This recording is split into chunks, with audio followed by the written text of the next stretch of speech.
Hola, mi nombre es Natalie Camila Murillo Suárez, soy estudiante de la Universidad Laica Eloy Alfaro de Manabí. Actualmente me encuentro cursando el primer semestre de la carrera de Medicina y el día de hoy les voy a hablar acerca de los huesos de la cara. El esqueleto de la cara se va a encontrar conformado por 14 huesos. Antes de esto tenemos que saber que estos huesos se van a encontrar situados inferiormente en la cara anterior del cráneo y se van a dividir en dos, en la mandíbula superior y en la mandíbula inferior. Los huesos de la mandíbula superior son 13, de los cuales solamente uno va a ser impar, que es el hueso vomer, mientras los otros van a ser pares, hablando de lo que son los huesos maxilares, los huesos palatinos, los huesos lagrimales, los cornetes nasales inferiores, los huesos nasales y los huesos cigomáticos. Es que la mandíbula inferior se va a encontrar conformada únicamente por un hueso, que es la mandíbula. A lo largo de este video vamos a hablar de cada uno de estos huesos, de sus caras, bordes, ángulos y de algunos datos importantes de estos.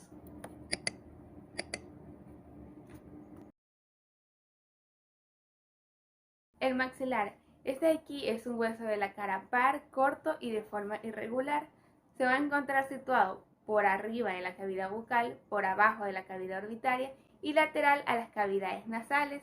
Además de esto, va a participar en la formación de las paredes de estas cavidades.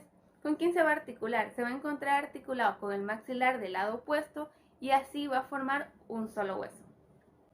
El maxilar va a ser voluminoso, pero va a tener un cuerpo hueco, por lo cual va a ser ligero. En este de aquí se va a encontrar el seno maxilar.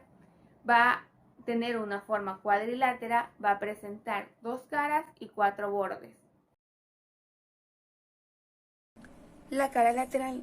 Aquí va a presentar a lo largo de su borde la eminencia canina, como podemos observar aquí. Este de aquí va a estar dada por la raíz del canino. Medialmente a esto también vamos a encontrar lo que es la fosa incisiva, o también denominada como fósita mitiforme. Superiormente a la parte inferior de esta fosita se va a insertar lo que es el músculo depresor del tabique nasal. En esta cara lateral también vamos a encontrar lo que es la apófisis cigomática, que es lo que observamos aquí. Esta de aquí va a tener un aspecto, como podemos observar, de una pirámide triangular truncada, la cual va a presentar 3 caras, 3 bordes, una base y un vértice. Va a presentar una cara superior, o también denominada como cara orbitaria. Va a presentar una cara anterior, o también denominada como cara geniana, y una cara infraorbitaria o cara posterior. También se le va a conocer como cara cigomática. En cuanto a la cara orbitaria, la que observamos aquí, como podemos ver, esta de aquí va a ser lisa, triangular y va a constituir la mayor parte de la pared inferior de la órbita. En esta de aquí vamos a encontrar lo que es el surco infraorbitario, el cual se va a dirigir anterior, inferior y un poco medialmente. Y se va a continuar con el conducto infraorbitario, por el cual va a pasar el nervio y vasos infraorbitarios. De la pared inferior de este conducto se va a desprender un conductillo, que es el conducto alveolar, que es el que observamos aquí, por el cual va a pasar los vasos y nervios alveolares superiores anteriores, los cuales van a estar destinados al canino y a los incisivos del mismo lado. En cuanto a la cara anterior, o también llamada como cara geniana, esta de aquí se va a relacionar con las partes blandas de la mejilla y va a presentar el orificio infraorbitario, que es el que observamos aquí, el cual va a terminar anteriormente al conducto infraorbitario. Inferiormente a este orificio infraorbitario vamos a encontrar la fosa canina, que es la que observamos aquí. Este de aquí se debe su nombre a las relaciones que tiene con el músculo elevador del ángulo de la boca. En cuanto a su cara infratemporal o cara posterior, la cara posterior de la tuberosidad del maxilar se va a encontrar excavada superiormente, cerca de su borde superior, por un surco transversal, cuya profundidad va a aumentar de medial a lateral hasta llegar al extremo posterior de lo que es el surco infraorbitario, que es el que observamos aquí. En cuanto a sus bordes, la apófisis cigomática va a presentar un borde anterior, un borde posterior y un borde inferior. En cuanto a su borde anterior, este de aquí va a separar la cara orbitaria de la cara anterior.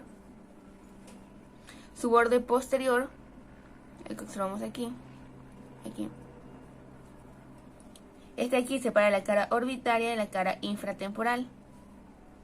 Aquí vamos a encontrar lo que es la espina cigomática, cuya concavidad va a ser posterior y va a limitar anteriormente a esta fisura. Este de aquí va a tener forma de gancho. Y por último su borde inferior, que es el de aquí, como podemos observar, ese ahí va a ser cóncavo, grueso y romo, y va a separar la cara anterior de la infratemporal. En cuanto a su base, este de aquí va a ocupar la altura de los 3/4 superiores de la cara lateral del maxilar, y su vértice es todo lo que observamos aquí. Este aquí, como podemos observar, es truncado y triangular y se va a articular con el hueso cigomático. La cara medial, esta de aquí, se va a encontrar dividida en dos partes muy desiguales por una ancha apófisis horizontal, que es la apófisis palatina. Esta de aquí va a nacer de la superficie medial del maxilar en la unión de su cuarto inferior con sus 3/4 superiores. Esta apófisis palatina es una lámina ósea triangular aplanada de superior a inferior y se va a articular con el lado opuesto y contribuye a formar el tabique que separa las cavidades nasales de la cavidad bucal. Va a presentar una cara superior, una cara inferior, un borde medial, un borde lateral y un borde posterior. En cuanto a su cara superior, como podemos observar, esta de aquí es lisa, cóncava transversalmente y va a pertenecer al suelo de las cavidades nasales, mientras que la cara inferior va a formar parte de la bóveda palatina. Esta de aquí va a ser rugosa y va a estar perforada por numerosos orificios vasculares y casi siempre se va a encontrar excavada por un canal oblicuo anterior y medialmente por el cual pasan las arterias y las venas palatinas mayores, así como el nervio palatino mayor. En cuanto a su borde lateral, que es el que observamos aquí, va a ser curvilíneo y se une en la cara medial del hueso. Su borde posterior, este de aquí, va a ser transversal y tallado en bisel a expensas de la cara superior y se va a articular con la lámina horizontal del hueso palatino. En cuanto a su borde medial, que es el que observamos aquí, este de aquí va a ser mucho más grueso anterior que posteriormente y está estriado verticalmente por muescas dentadas. El hueso lagrimal. Este de aquí va a formar parte de la porción anterior de la pared de la órbita. Un dato curioso acerca de este hueso es que es del tamaño y la forma de una uña. Además, es el hueso más pequeño del viscerocráneo. El hueso lagrimal, o también conocido como hueso unguis, es una lámina ósea cuadrilátera aplanada de lateral a medial, la cual se va a encontrar situada en la pared medial de la órbita, posterior a la apófisis frontal del maxilar. Va a presentar 2 caras y 4 bordes. Presenta una cara lateral, la cual se va a encontrar dividida por lo que es la cresta lagrimal posterior. La va a dividir en 2 partes, una parte anterior y una parte posterior. La parte posterior, como podemos observar, va a ser lisa y se va a situar en el mismo plano que la lámina orbitaria del sigmoides, mientras que la parte anterior, que observamos aquí, esta de aquí se va a encontrar excavada por el canal vertical, el cual va a complementar superiormente el surco del saco lagrimal. Además de esto, va a contribuir a formar inferiormente el conducto nasolagrimal. El hueso lagrimal, este de aquí, va a descender inferiormente al borde superior del maxilar, en donde los 2 labios del surco lagrimal se van a articular con los del surco lagrimal de la cara medial del maxilar para de esta manera formar la parte superior del conducto nasolagrimal. El punto en donde la cresta lagrimal posterior se encuentra con lo que es el borde superior va a formar una pequeña apófisis, la cual va a ser en forma de gancho y se va a denominar como gancho lagrimal. Esta de aquí se va a dirigir lateralmente y anteriormente. Se va a articular con lo que es el borde superior escotado del maxilar y además de esto va a limitar lateralmente el orificio superior del conducto nasolagrimal. Presenta también una cara medial, la cual es lisa anterior e inferiormente. Se va a encontrar recubierta por lo que es la mucosa de las cavidades nasales y en su parte posterior superior es desigual.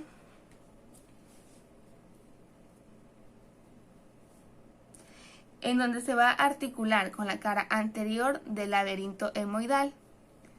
Presenta también una depresión, la cual va a estar dada o va a corresponder a lo que es la cresta lagrimal posterior en la cara lateral.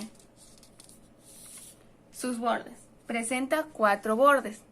Presenta el borde superior, el borde inferior, el borde anterior y el borde posterior. El borde superior se va a articular con la apófisis orbitaria medial del hueso frontal, mientras que el borde inferior se va a articular con lo que es la apófisis lagrimal del cornete nasal. Asimismo, su borde posterior se va a articular con lo que es la lámina orbitaria del hueso sigmoides y con el cornete lagrimal del maxilar, mientras que su borde anterior se va a articular con lo que es la apófisis frontal del maxilar y el labio anterior del surco lagrimal. El hueso palatino, este de aquí es un hueso par, profundo, es una lámina ósea delgada e irregular, la cual se va a encontrar situado detrás del maxilar. Este de aquí va a contribuir a formar la bóveda palatina, las cavidades nasales, la órbita y la fosa infratemporal. Este hueso se va a componer de una lámina horizontal y una lámina perpendicular y se van a unir en un ángulo 10. La lámina horizontal es esta que observamos aquí, la cual va a ser rectangular y va a presentar un eje mayor transversal. Su cara superior, que es la que observamos aquí en esta imagen, sería esta de aquí, su cara superior, o también llamada cara nasal. Como podemos observar, va a ser lisa y cóncava transversalmente. Va a complementar posteriormente el suelo de las cavidades nasales, mientras que su cara inferior, que es la que observamos aquí, o también llamada como cara palatina, va a corresponder al paladar duro. Esta de aquí va a ser rugosa y está excavada lateralmente por un canal oblicuo anterior y medialmente, el cual se va a continuar con el conducto palatino mayor. El borde lateral, que es el que observamos aquí, va a corresponder a la unión de las dos láminas, la lámina horizontal y la lámina perpendicular, mientras que su borde medial, que es el que observamos aquí, este va a ser grueso y rugoso y va a formar el suelo de las cavidades nasales. El extremo posterior de este borde se va a prolongar, posteriormente en un saliente agudo, que es lo que observamos aquí, que se le conoce como la espina nasal posterior. El borde anterior, que es el que observamos aquí, se va a encontrar biselado a expensas de una cara inferior, que se va a apoyar en el borde posterior de la apófisis palatina del maxilar. Y por último, su borde posterior. Este aquí va a ser liso y cóncavo posteriormente. La lámina perpendicular, esta de aquí, es irregularmente rectangular, como podemos observar. Va a ser más alta que ancha. Y aplanada de lateral a medial, va a presentar una cara nasal y una cara maxilar.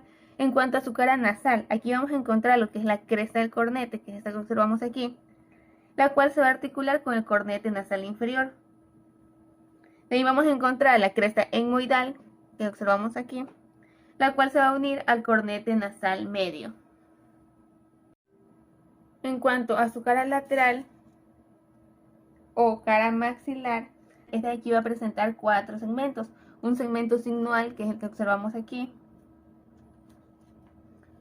Un segmento maxilar rugoso, que es el que observamos aquí. Este de aquí se va a articular con la parte posterior de la cara medial del maxilar. Un segmento interpterigomaxilar, que es el que observamos aquí. Y un segmento posterior o pterigoideo, que lo podemos observar aquí,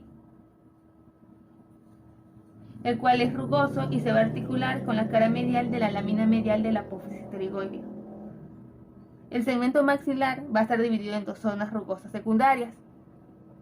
una anterior, que es la que observamos aquí, y una posterior, que es la que observamos aquí. Por un canal oblicuo, inferior y lateralmente, el cual va a seguir el segmento interpterigomaxilar. Y se trata del surco palatino, que es el que observamos aquí, el cual forma el surco correspondiente de la cara medial del maxilar, el conducto palatino mayor. En cuanto a sus bordes, va a presentar un borde inferior, que es el que observamos aquí, el cual se confunde con el borde lateral de la lámina horizontal. También va a presentar un borde superior, que es el que observamos aquí, el cual es irregular y presenta dos apófisis. Una anterior, que es la apófisis orbitaria, que es la que encontramos aquí, y otra posterior, que es la apófisis efenoidal. Estas dos apófisis se van a encontrar separadas entre sí por la escotadura efenopalatina. Vamos a encontrar también lo que es la apófisis piramidal, que es la que observamos aquí. El cornete nasal inferior es un hueso par, es una lámina ósea curvada, alargada, de adelante hacia atrás. En esta aquí vamos a poder observar dos caras y cuatro bordes. Encontramos lo que es la cara medial, la cual es convexa y se va a encontrar orientada hacia el tabique nasal. Superiormente va a ser lisa e inferiormente va a ser desigual y rugosa. En cambio, la cara lateral, esta de aquí, va a ser cóncava y va a limitar medialmente con lo que es el meato nasal inferior. En cuanto a los bordes, vamos a encontrar un borde inferior y un borde superior. El borde inferior, este de aquí, va a ser libre, convexo de anterior a posterior. También va a ser rugoso y grueso. Mientras que el borde superior o articular, este de aquí también va a ser convexo en sentido antero-posterior. De anterior a posterior presenta las siguientes estructuras. Primero vamos a encontrar una parte anterior, la cual va a ser delgada y rugosa. Y este de aquí se va a articular con la cresta del cornete del maxilar. Encontramos también lo que es la apófisis lagrimal. Como ya sabemos, esta de aquí es una saliente laminar, lateralmente va a ser cóncavo y va a formar la parte inferior del conducto nasolagrimal. Esta de aquí se va a articular con lo que es el borde inferior del hueso lagrimal y con la parte inferior de los labios del surco lagrimal del maxilar. Encontramos también lo que es la apófisis maxilar, que es la que observamos aquí. Esta de aquí es una lámina triangular, como podemos observar. Va a nacer por su base del borde superior del cornete nasal inferior en toda su anchura del hiato maxilar. Se va a articular con lo que es el labio sinusual del contorno inferior del hiato maxilar y además en su borde posterior se va a unir a la apófisis maxilar del hueso palatino. Vamos a encontrar también lo que es la apófisis etmoidal. En cambio, esta de aquí va a ser plana, delgada y se va a alzar verticalmente sobre el borde superior del hueso. Esta de aquí se va a articular con el extremo inferior de la apófisis unciforme del hueso etmoides. Y por último vamos a encontrar una parte rugosa en relación con lo que es la cresta del cornete del hueso palatino.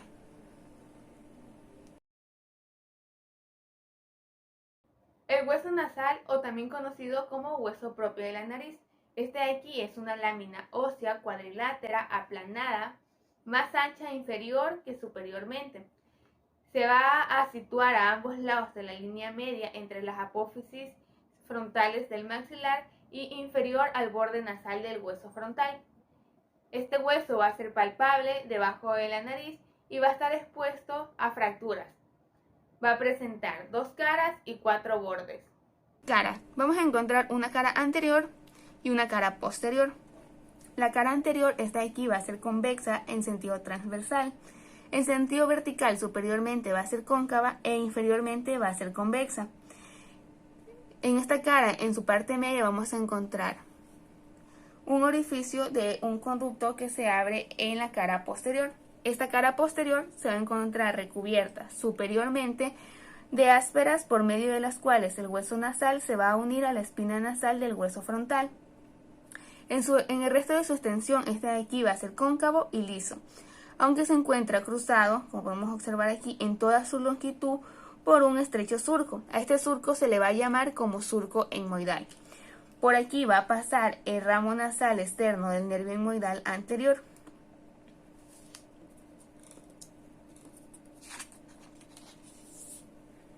En cuanto a sus bordes, va a presentar un borde superior, un borde inferior, un borde medial y un borde lateral. Su borde superior, como podemos observar, este de aquí va a ser dentado y se va a articular con lo que es el borde nasal del hueso frontal, medialmente a la apófisis frontal del maxilar. Su borde inferior, el que observamos aquí, este de aquí va a tener continuidad con el cartílago lateral de la nariz. Vamos a encontrar también esta escotadura, por la cual van a pasar los ramos nasales del nervio etmoidal anterior. Su borde lateral, este de aquí, se va a articular con lo que es la apófisis frontal del maxilar. Y por último, tenemos su borde medial. Como podemos observar, este de aquí va a ser grueso, va a ser rugoso y se va a articular con el hueso nasal del lado opuesto. El vómer. Esta de aquí es una lámina vertical, media, delgada y aplanada transversalmente, la cual se va a encontrar hallada situada en la parte posterior e inferior del tabique nasal. Va a ser cuadrilátero y se van a distinguir 2 caras y 4 bordes. Las caras del vómer. Estas de aquí son planas, pero con frecuencia presentan desviaciones, haciendo que una sea convexa mientras la otra es cóncava. En cuanto a los bordes, va a presentar un borde superior, un borde inferior, un borde anterior y un borde posterior. En cuanto a su borde superior, este de aquí se va a encontrar dividido en 2 láminas, las alas del vómer. Estas de aquí se van a encontrar proyectadas lateralmente y separadas por este canal. El vértice de la cresta efenoidal no desciende hasta el fondo del canal comprendido entre las alas del vómer y limita con este en el conducto vómero-rostral. El borde de las alas del vómer se van a extender a ambos lados hasta la entrada de la fisura, la cual va a estar comprendida entre la apófisis vaginal de la lámina medial de la apófisis pterigoidea y la cara inferior del hueso efenoides. Esta fisura es la que observamos aquí, va a quedar casi cerrada y se va a transformar en un conducto, el cual va a ser llamado como conducto vómero-vaginal. Su borde inferior, este de aquí, se va a articular con la cresta nasal del maxilar y el palatino. Y en su parte anterior va a presentar una escotadura muy marcada, que es la que encontramos aquí. Su borde anterior, este de aquí, también se va a encontrar dividido en 2 láminas, formando una ranura entre ellas, en las cuales se inserta la lámina perpendicular de los moldes en la parte superior y el cartílago del tabique nasal en la parte inferior. Por último, el borde posterior, este de aquí, va a ser delgado, libre y oblicuo, inferior y anteriormente. Va a separar los orificios posteriores de las cavidades nasales, o también conocidas como coanas, que es esto que observamos aquí. El hueso cigomático, o también se le conoce como hueso malar. Este de aquí va a ser un hueso par, corto y compacto. Se va a encontrar situado en la parte superior y lateral de la cara, lateralmente al maxilar e inferiormente al frontal. Este hueso va a formar el esqueleto del pómulo y se va a encontrar expuesto a fracturas por un choque directo. El cigomático es un hueso cuadriculado aplanado de lateral a medial, en el cual se van a observar 2 caras y 4 bordes. Cara lateral. Esta de aquí va a ser cutánea, convexa y lisa. Va a presentar lo que es el agujero cigomático facial, que es lo que observamos aquí, el cual va a dar paso a nervios y vasos cigomáticos faciales, así como también a la inserción de los músculos cigomáticos. no hay más elementos que describir en esta cara lateral. La cara medial, esta de aquí, se va a encontrar compuesta por dos segmentos, un segmento articular y un segmento temporal. En cuanto al segmento articular, este de aquí es triangular, como podemos observar, y rugoso. Por medio de este de aquí, el hueso cigomático se une al vértice truncado de la apófisis cigomática maxilar.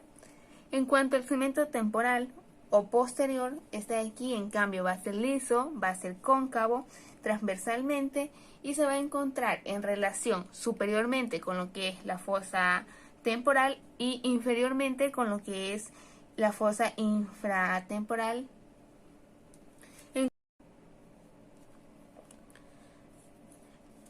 En cuanto a los bordes, va a haber un borde antero superior, un borde postero superior, un borde postero inferior y un borde antero inferior. En cuanto al borde antero superior, este de aquí también se le conoce como borde orbitario, es cóncavo medial y superiormente y forma la parte infraorbitaria y la lateral del reborde orbitario. De este borde va a nacer una apófisis laminar, la cual es conocida como apófisis frontal, que es la que podemos observar aquí. Esta de aquí va a presentar una cara medial, una cara lateral y un borde posterior. La cara medial es cóncava y forma parte de la pared lateral e inferior de la órbita, mientras que su cara lateral va a ser convexa y pertenece a la fosa temporal. En cuanto a su borde posterior, esta de aquí se articula de superior a inferior con lo que es el hueso frontal, el ala mayor del hueso efenoides y el maxilar. Su borde postero superior es el que observamos aquí. Este va a ser sinuoso, va a presentar una forma de S como podemos observar y va a dar inserción a lo que es el músculo, a las fascias del músculo temporal, por eso también se le conoce como borde temporal. El borde antero inferior, que es el que observamos aquí, o también conocido como borde maxilar. Este de aquí va a coincidir con lo que es el borde anterior del vértice truncado de la apófisis cigomática del maxilar. Y por último tenemos lo que es el borde posterior inferior, que es el que observamos aquí. Como podemos ver, este de aquí es grueso, rugoso y va a dar inserción a lo que es el músculo macetero. De ahí también viene su otro nombre de borde maceterino. En cuanto a los ángulos, va a presentar un ángulo superior, un ángulo inferior, un ángulo posterior y un ángulo anterior. Su ángulo superior, como podemos observar, se va a encontrar dentado y este de aquí se va a articular con la apófisis cigomática del hueso frontal. Su ángulo inferior y anterior, este de aquí va a corresponder a los ángulos inferior y anterior del vértice truncado de la apófisis cigomática del maxilar. En cuanto a su ángulo posterior, este de aquí se va a encontrar tallado en bisel a expensas del borde superior. Al igual que el ángulo superior, también se va a encontrar dentado y en cambio este de aquí se va a articular con lo que es la apófisis cigomática del hueso temporal. La mandíbula o maxilar inferior, este de aquí se va a encontrar situado en la parte inferior de la cara y va a ser un hueso par, por lo tanto va a ser simétrico. Es el único hueso móvil de la cara y este de aquí va a condicionar los movimientos de la masticación. En la mandíbula vamos a distinguir tres partes: un cuerpo, el cual constituye la parte media, dos ramas ascendentes que se alzan en los extremos posteriores del cuerpo de la mandíbula. El cuerpo de la mandíbula, este de aquí, va a ser curvado en forma de herradura. La cara anterior del cuerpo de la mandíbula. Si trazamos una línea en la parte media, vamos a encontrar esta cresta vertical, la cual se va a denominar como sínfisis mandibular. Esta de aquí es la huella de unión de las dos piezas laterales que integran la mandíbula. Esta de aquí va a terminar inferiormente en un vértice triangular y una base inferior a la cual se le va a denominar como protuberancia mentoniana. De esta cresta nacen a los lados la línea oblicua, que es la que observamos aquí. Superiormente a esta línea vamos a encontrar lo que es el agujero mentoniano, el cual va a dar paso a vasos y nervios mentonianos. En cuanto a su cara posterior, en la parte media y cerca de los bordes inferiores se van a apreciar 4 salientes, a las cuales se les va a denominar como espina mentoniana.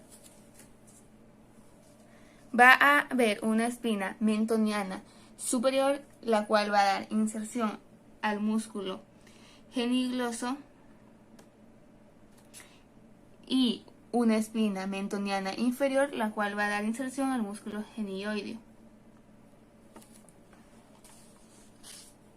De estas espinas mentonianas van a hacer a cada lado una línea, la línea miloioidea, que es la que observamos, la cual va a terminar en la rama de la mandíbula y va a dar inserción a lo que es el músculo miloioideo. Vamos a encontrar el surco miloioideo, el cual va a dar paso a vasos y nervios miloioideos.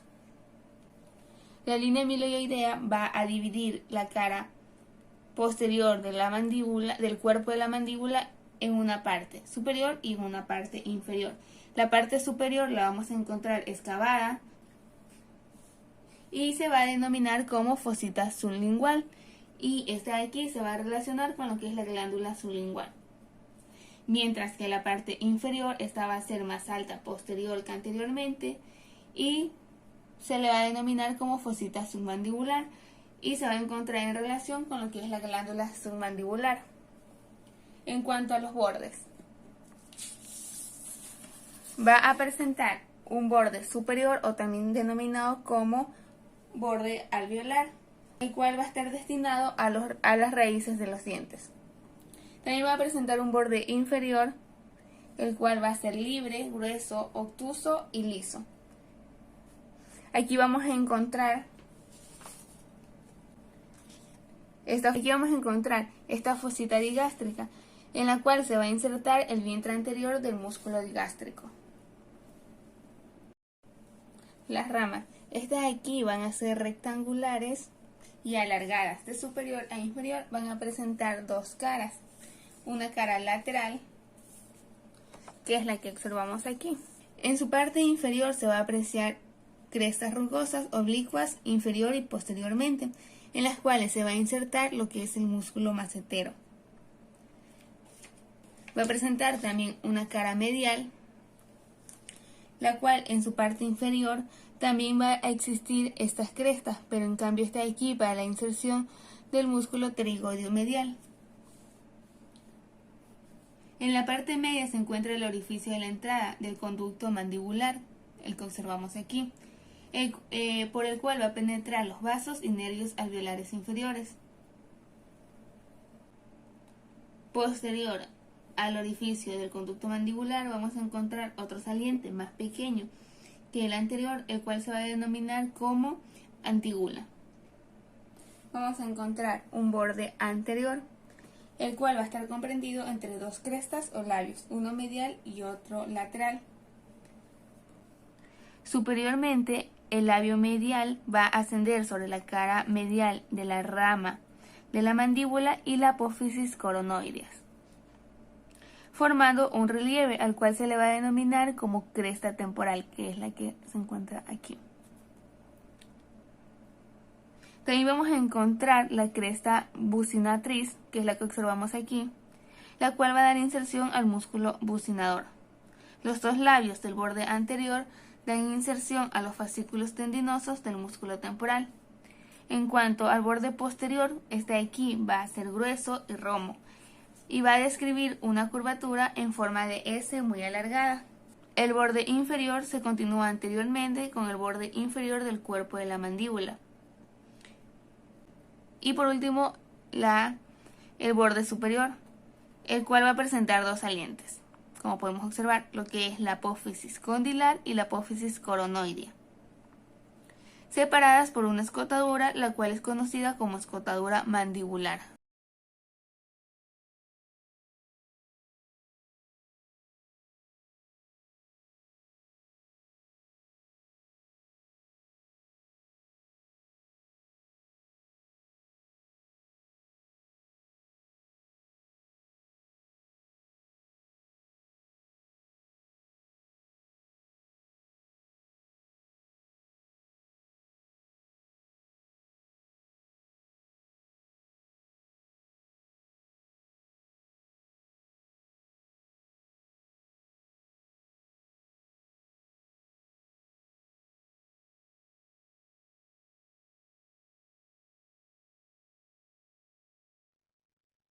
Hola, hoy les voy a hablar sobre el hueso de la cara en general y la columna cervical. Este está en conjunto de diferentes huesos de la cara, constituye un macizo óseo de forma prismática triangular. Esta van a tener cuatro caras, que va a ser la superior, inferior, posterior y anterolateral. En la cara superior, esta va como quiera, va a adhiere al esqueleto de la cara en la parte anterior de la base del cráneo.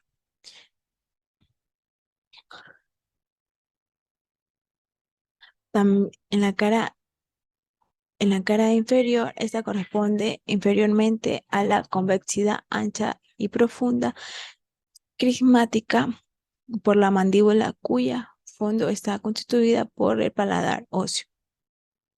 También vamos a tener la cara posterior, que esta está comprendida entre las dos ramas de la mandíbula.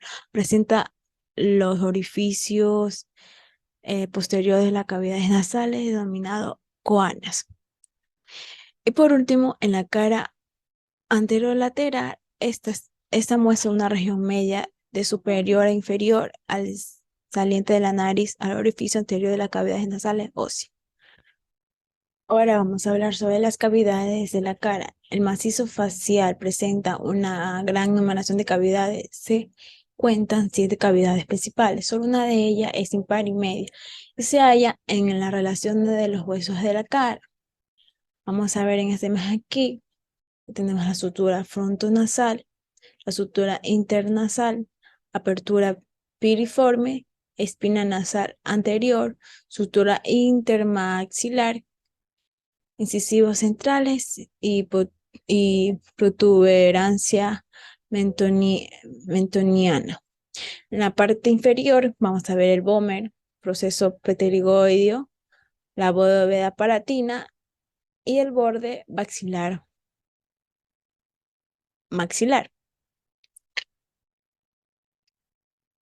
En la cavidad bucal o cavidad oral, esta cavidad bucal no tiene en el esqueleto pared inferior ni pared posterior. Está limitada anteriormente y lateralmente por las mandíbulas y por las arqueadas alveolamentarias, superiormente por el paladar óseo.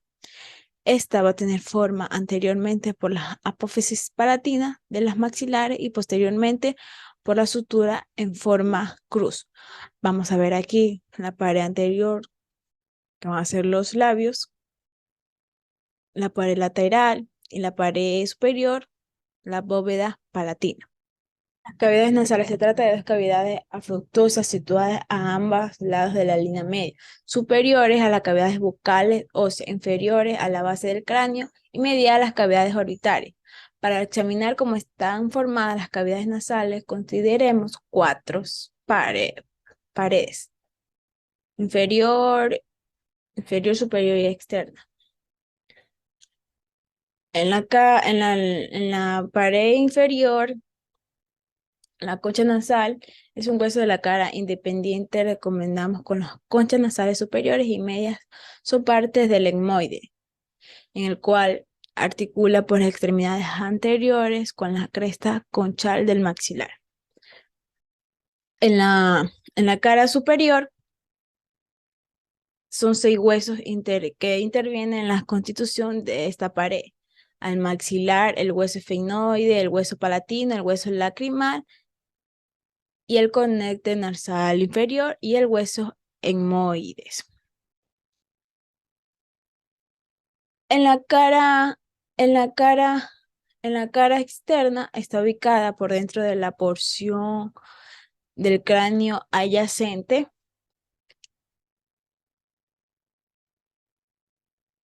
Y ahora vamos a hablar sobre las órbitas. Este, las órbitas, son las ópticas o cavidades orbitarias, están situadas lateralmente a las cavidades nasales, superiormente a los maxilares y inferiormente a la base del cráneo. Tienen de forma de pirámide cuadricular de la base anterior y el vértice posterior. En la parte, en la pared, en la pared superior, bueno, me olvidaba esta va a estar con la constitución de la bruta que presenta cuatro paredes, superior, inferior, medial y lateral. En la pared superior o techo, que también le podemos llamar así, la órbita está constituida por la porción horizontal del hueso frontal anteriormente y por las alas menores del hueso esfenoide posteriormente. En la pared inferior,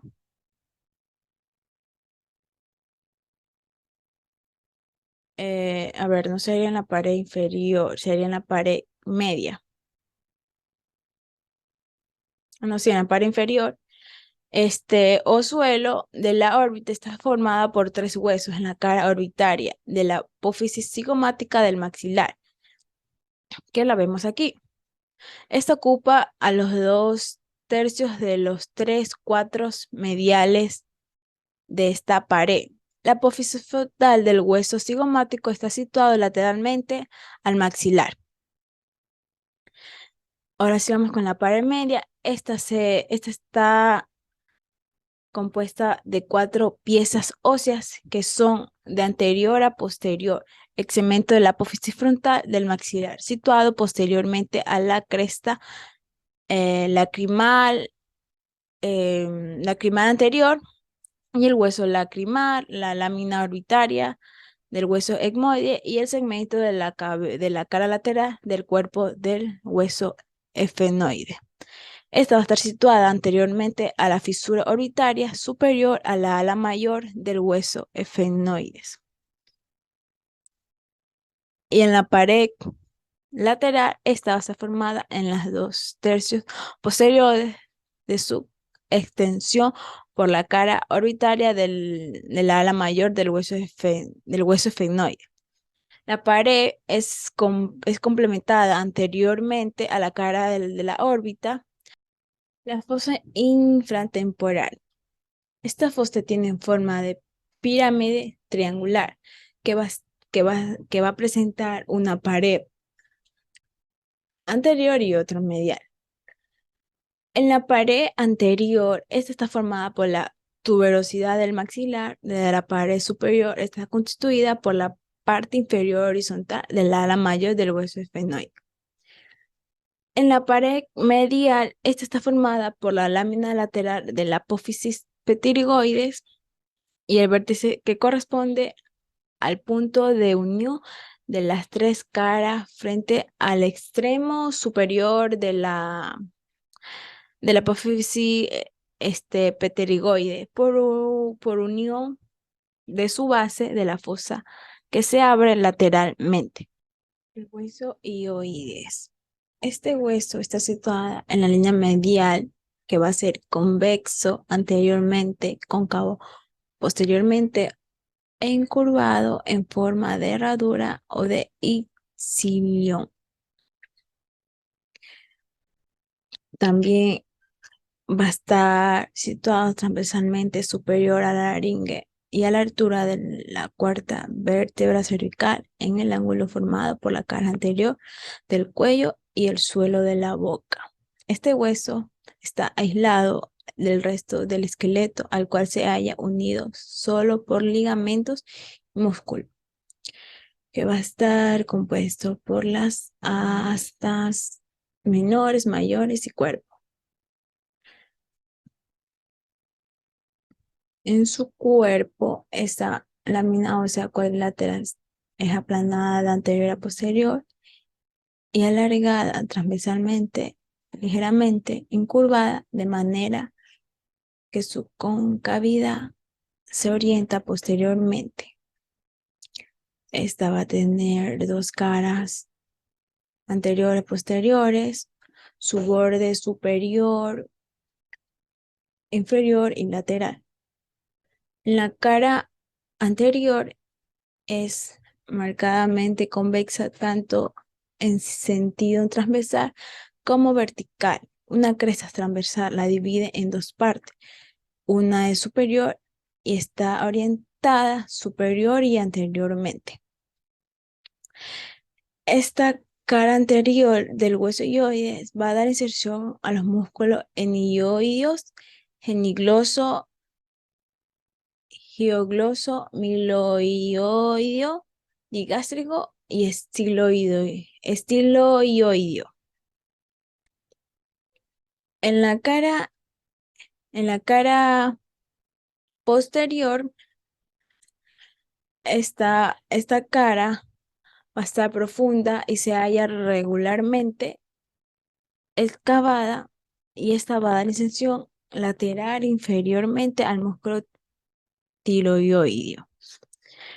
En su cara, bueno, vamos con los bordes, que va a ser el borde superior, que este borde va a ser delgado, cóncavo posteriormente, proporciona inserción a la membrana hioglosa y estiroideo y alguna fibra del músculo genigloso. Y el borde inferior es más grueso que el anterior. Sobre él se inserta los músculos estiernoioideo, homoioideo y pterioideo. En las astas mayores, esta, esta asta prolonga el cuerpo en sus extremos y se dirige posteriormente, lateral y superiormente y presenta una ligera cobertura de concavidad medial. Esta asta mayor se reconoce una cara superior orientada por un poco lateralmente y esta va a dar inserción a los músculos hioglosos.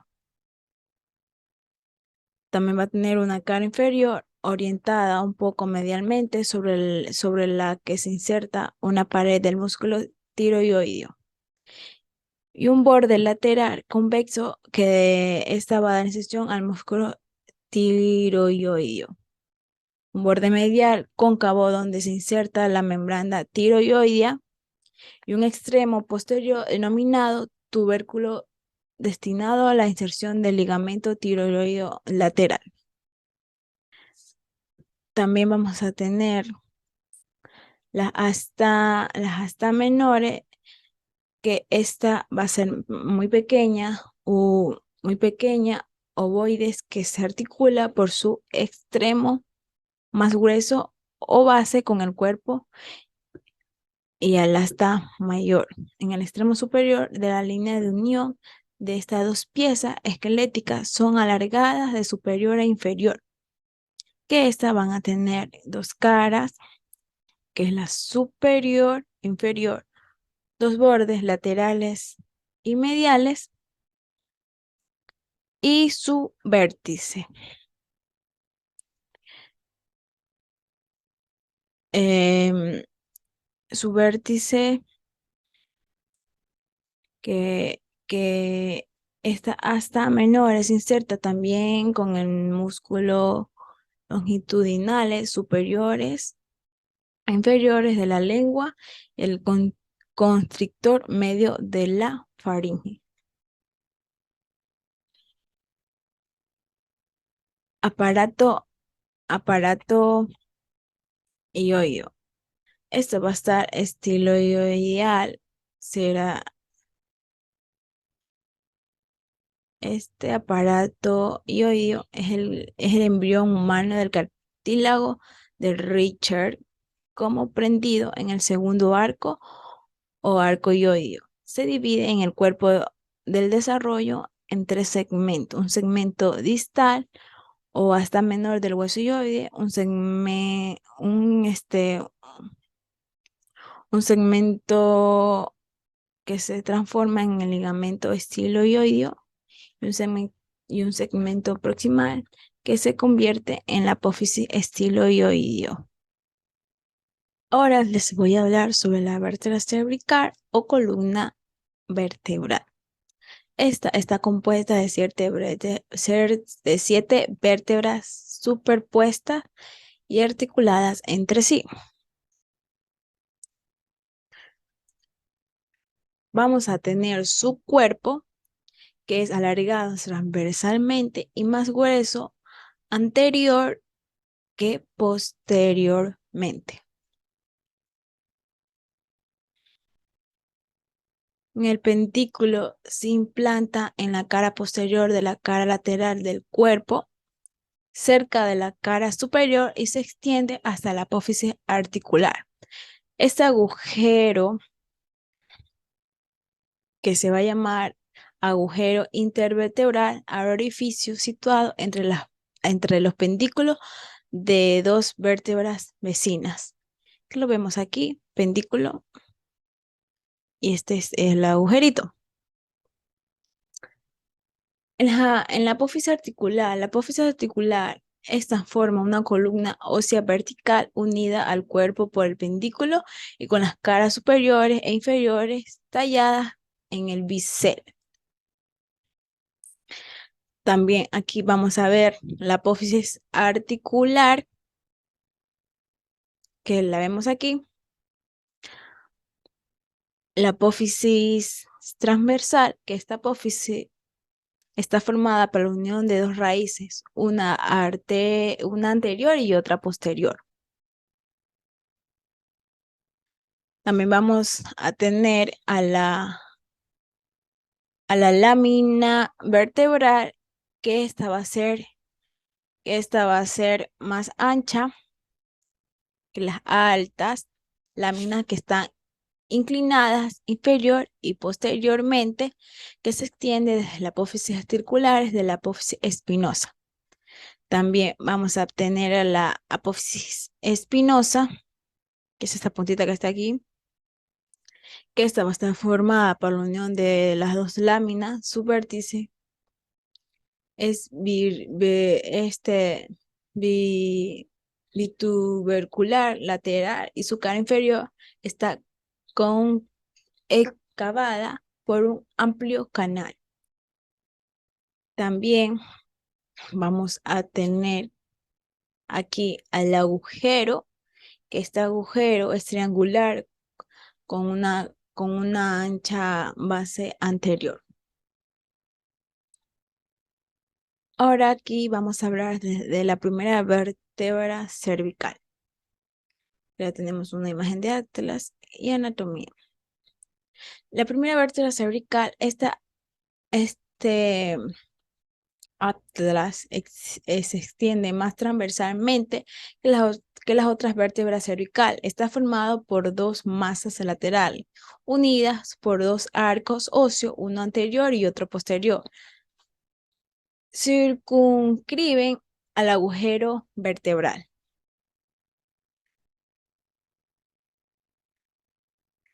Ahora hablaremos del axis, que sería la segunda vértebra cervical, que aquí la vemos una imagen del atlas. Y este axis va a tener el cuerpo que se sitúa un voluminoso saliente vertical denominado dientes del axis, que es este que está aquí brotadito, y también podemos llamarla apófisis adontoides, destinado a articularse con el arco anterior del atlas. Este diente del axis tiene una forma de pivote cilindro noico. Hablaremos de la sexta vértebra cervical, que esta vértebra ofrece solamente una particularidad interesante, y el vertículo anterior de la apófisis transversa es más gruesa, saliente que las otras vértebras. Se denomina tubérculo carotidio.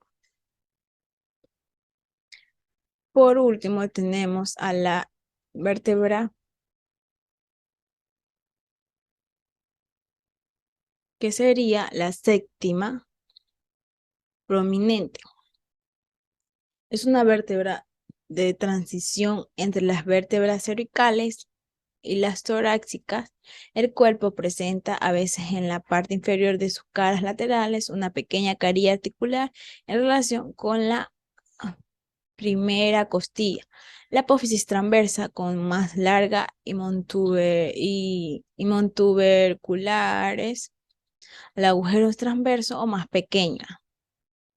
La apófisis espinosa tiene un solo tubérculo alargado y saliente, de donde deriva el nombre de vértebras prominentes, que se da a veces en la séptima vértebra cervical.